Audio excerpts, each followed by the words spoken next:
Okay, the last video I made, I was looking at the boost maps here. Now, I should imagine that we will find the boost limiter map nearby. That looks like it's probably it then. So there's our boost limitation map. Now, this can be a little bit confusing sometimes to people, but if you've looked at EDC16 files, it won't be. It's just like the one that you see in EDC16 files. We've got revs per minute here, engine speed. Here we've got air pressure, but it's the atmospheric air pressure. So in other words, the pressure that is available in the air around the vehicle while it's being driven. And the bit that confuses people sometimes is they muddle this up with something to do with pressure of the car, or what the car is doing, or what the vehicle is doing. But of course this has got nothing to do with that.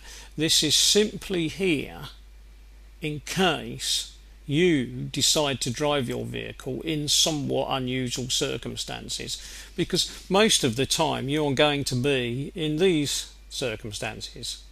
You've only got to look at the weather report when you get up in the morning and see what the air pressure for the day is, and generally speaking the air pressure is going to be not that variable from day to day, so you're not going to get sudden dramatic changes, generally speaking.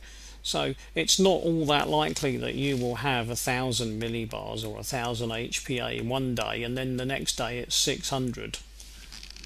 So it's not really there for that. This limitation is if you live in an area where you might make a dramatic change, and the only way of making a dramatic change of course is to drive up a mountain, because if you start at sea level on a lovely hot sunny day you might be somewhere in the region of 1,000. That might be the air pressure. And if you happen to have a nearby mountain and you start driving up the mountain, as you drive up the mountain and get higher and higher and higher, the air pressure around you will get less and less and less, and the air will get thinner and thinner and thinner.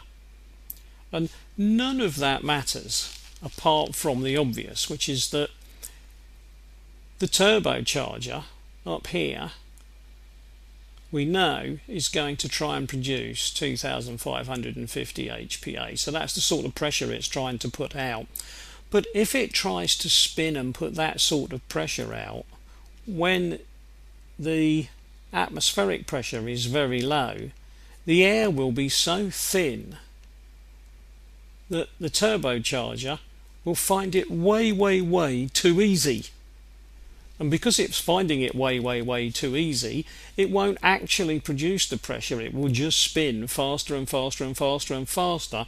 And so the chances are that if we allowed this sort of attempt here, but down here, the result wouldn't be that we would get the pressure. The result would be probably that in an attempt to get the pressure, the bearings and the turbocharger just melted and we would break the turbocharger.